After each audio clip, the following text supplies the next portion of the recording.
Welcome back. So in this tutorial, we're going to be adding those particles to the game to kind of replace the placeholder debris that we were creating when the asteroids and ships were blowing up. What I'm going to do before we actually create the particle objects, I'm going to add in some new sprites. So I have some sprites ready-made. So I've got the asteroid debris, the exhaust, and the ship debris. So I'm going to drag those in. You can see they're kind of just shapes. I might just center all of them. Cool, so those are all the sprites. And we are going to create a new object. This is going to be one of our important persistent objects. I'm only going to be creating this one once. So let's just, before we forget, tick persistent, come into the start, and add particles.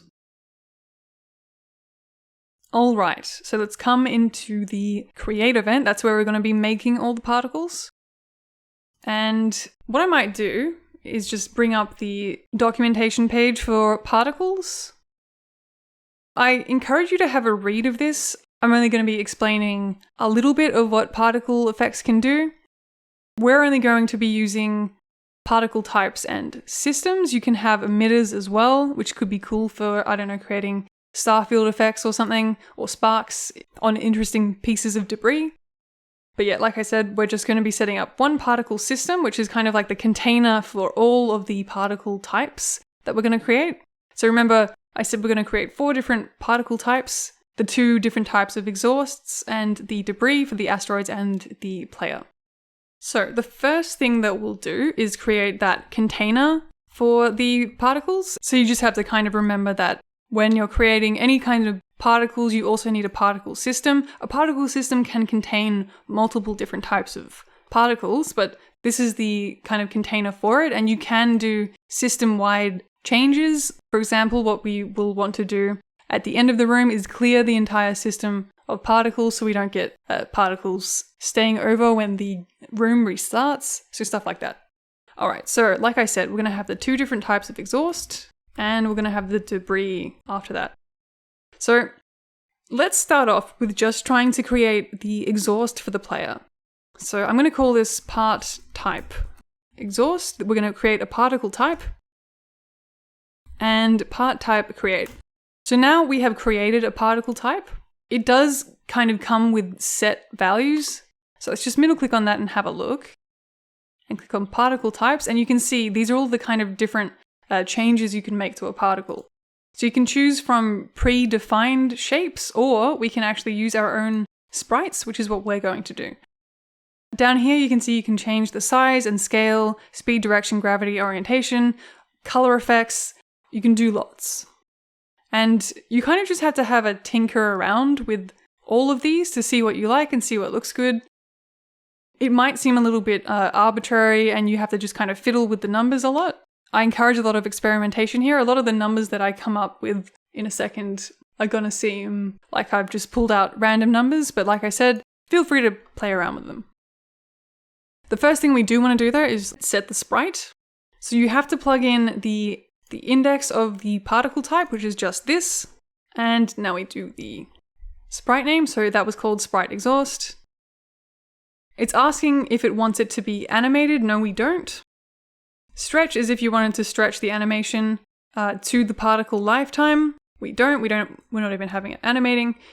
And random means do you want to randomize the frames? So we will be doing this with some of the other ones for the debris, but this exhaust is actually just a circle basically. And that's not what I'm going to get it to do. All right. So what I'm picturing is that the original size of this sprite, so I want it to start off at a kind of small size and then I want it to kind of grow bigger so that it kind of gives off the effect of how smoke kind of disperses into the atmosphere. So let's head back to the particles and we're going to try to use a lot of the functions to accomplish that. So first one is the size. So part type exhaust. So like I said, I'm going to start off a bit small. So 1 is the default. So 1 kind of means unchanged, but I'm actually going to start it a little bit smaller than that. You can set it to vary between a number of sizes so that the size can be between a range of 2 things, which could be cool, but I might just put them as the same thing. The next one is going to make it increase over time. And I do want to do that but only by a small amount. You have to be pretty careful with these numbers or it grows really quickly. And finally, size wiggle, and that will kind of make it kind of like the camera shake. It'll make it kind of wiggle between certain values, but I don't want it to do that. I want it to just kind of grow steadily. All right, next one is let's do the color.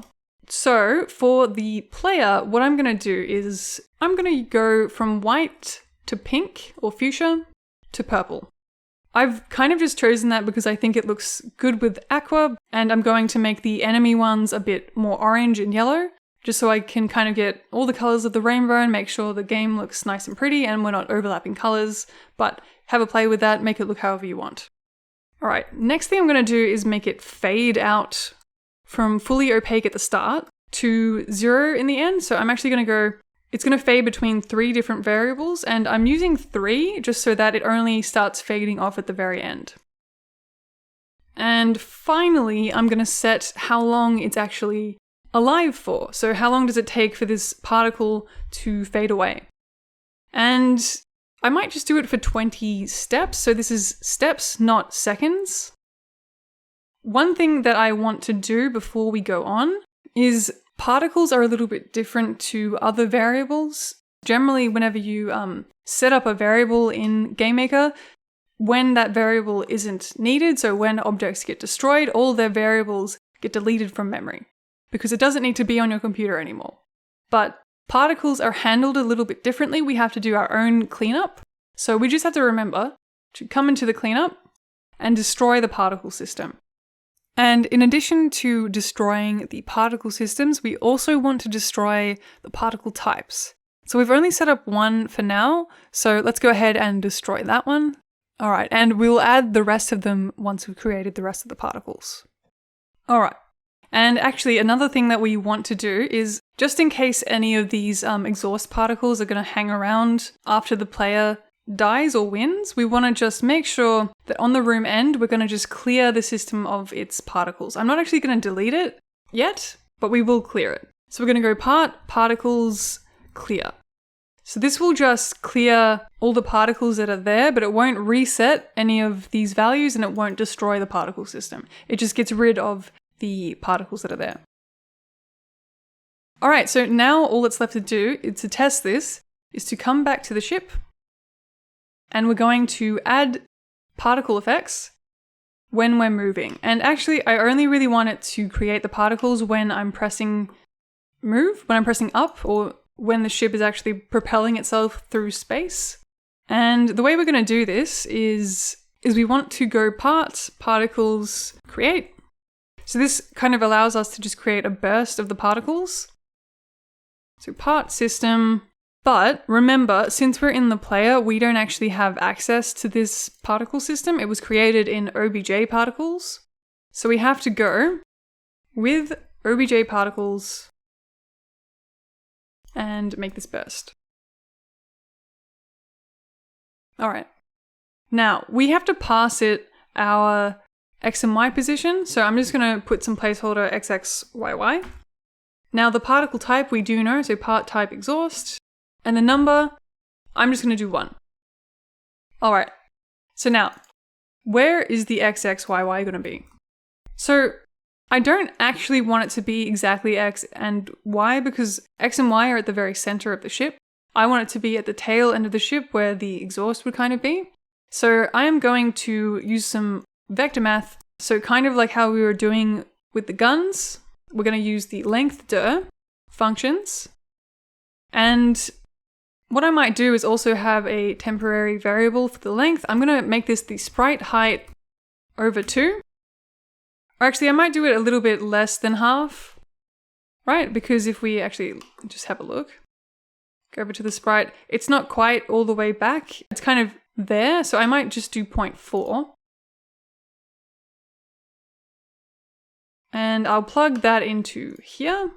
So length and direction. So I can just put in the image angle, and this is getting a little bit long. I might do these on a different line. And the same thing for the Y. But length to Y. All right, cool. So now we are passing on the correct X and Y position. And if we just run that and go, that's looking pretty good, but I think it's actually creating a few too many particles at once. That might actually be the look that you want. You might be happy with that, but I might make it create the exhaust only every few frames because I think it's looking a little bit more like a coil connected than actual exhaust. So I'm going to only make it do this every few frames.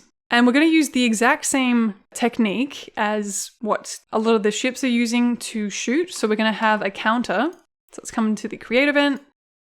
So we're going to have an exhaust counter that we run through in the step event here. So we're going to go exhaust counter. We're going to add to it every frame. If the exhaust counter is larger than some kind of value, so I might do just 4 to test. So this should happen every 4 frames now. Only then will we do this. And of course, we have to remember to set exhaust counter back to 0. Okay, let's try that one more time. There we go. So that's looking a bit better to me. All right. So now we are going to do the same thing for the rest of the particles. So let's come back to the particles. And for the enemy exhaust, I'm going to make it essentially the exact same thing as the player. I'm just going to change the colors. So we can just copy paste that. And I'll just call this part type enemy exhaust. All those variables will be the same. So feel free to create something a little bit different. You can change some of these variables to make it look somehow more imposing or something. I'm just going to keep it the same so that we can keep moving. I will change the colors though. So I'm going to go yellow, orange, and red. But we do have to make sure to change all of these as well. All right, and I'm going to basically copy what we had in the ship right here. I want it to work exactly the same for the enemies. And we'll come over to the parent enemy because they're all going to work the same. We need to set up that exhaust. Counter equals 0. We can come into the step event and paste all of this. This code should actually all work for the enemies too. This should be around where the enemy exhaust will be as well. But all we have to do is change right here to enemy exhaust. So now they will be creating enemy exhaust. Now, because we have just created a step event and I don't think we made them inherit from their parents, we're going to have to I'm going to copy this. Yeah, we're going to have to put it at the top of the step events. So, Raider. And the Brute. All right, and let's test that.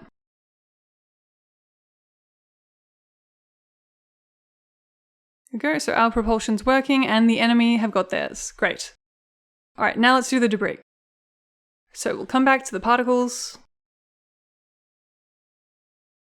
So now we're going to be creating the part type asteroid debris. And we will also be creating the part type ship debris.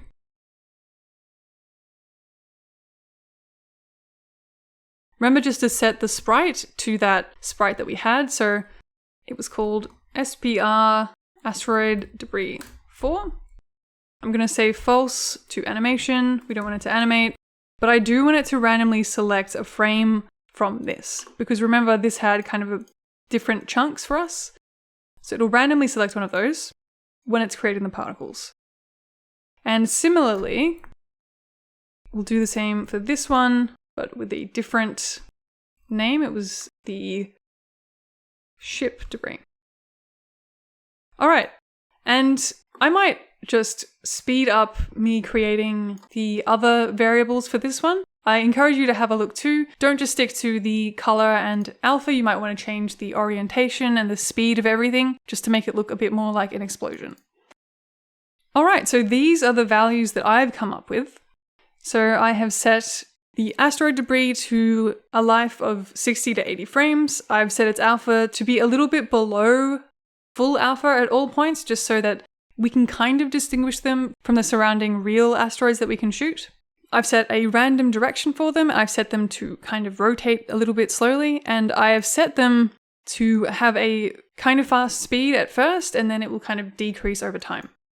And similar things for the ship debris as well. Alright, and now that we've created all of the particle types, we need to head back to the cleanup event because we have to destroy the remaining particle types that we've created. So the other exhaust and the ship debris and the asteroid debris.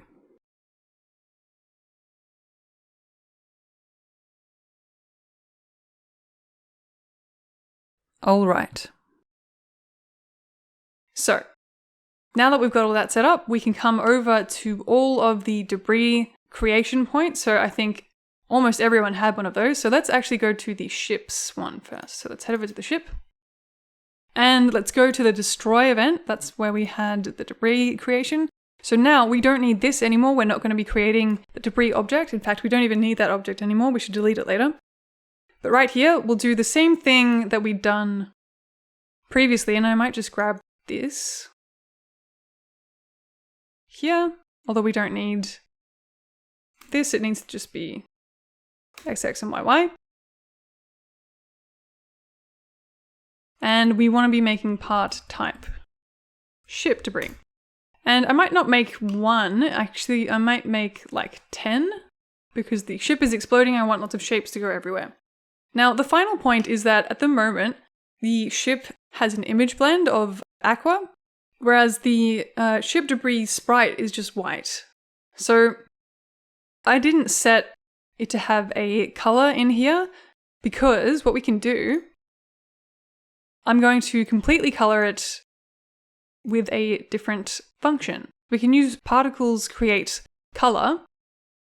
And the reason I didn't use this with the exhaust is because you can only kind of vary it by one color. You can't do that nice fade with this method.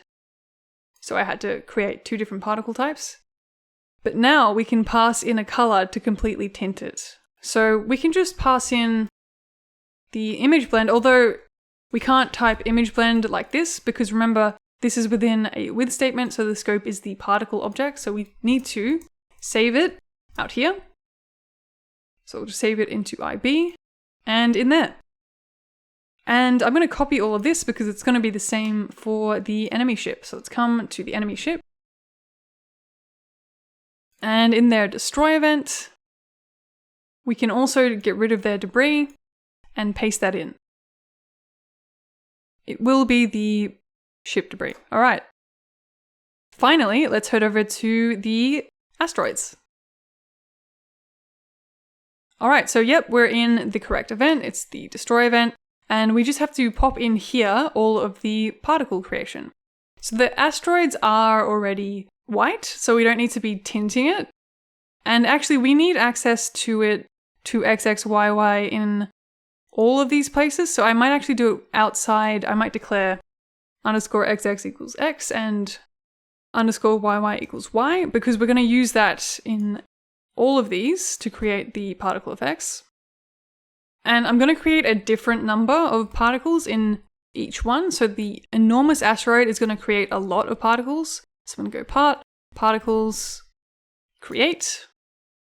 So part, system, XX, YY, part type, asteroid debris, and the number.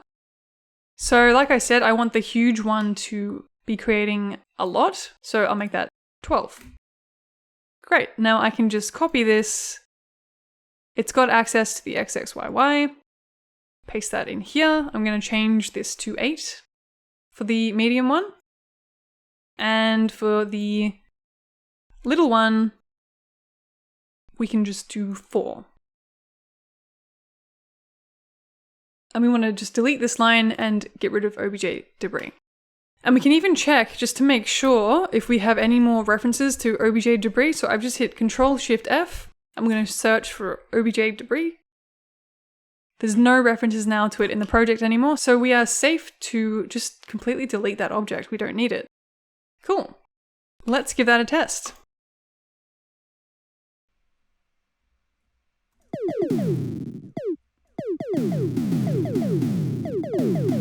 Awesome, so we can see, I think, all of the particles are working great. So the asteroids make their debris, the ships all have their exhaust. I think it's looking really nice. So definitely have a play with all of those variables. It's really fun to set up particle systems and get the feeling of the game just right. But that is it for this little run of the Space Rock series. Congratulations for making it this far. We've covered a lot of really cool content, and I encourage you to keep building on this project. There's tons more you could do with it. You could add allied ships that help the player, neutral ships that only become aggressive if you shoot them, even more power-ups, or perhaps lasting ship upgrades, even more particle effects, or perhaps you might feel confident enough to add some entirely new systems, perhaps different goals for the player and different levels of the game. Anyway, that's all from me for now. Thanks so much for watching and coding with me, and maybe I'll see you in another tutorial. Bye for now.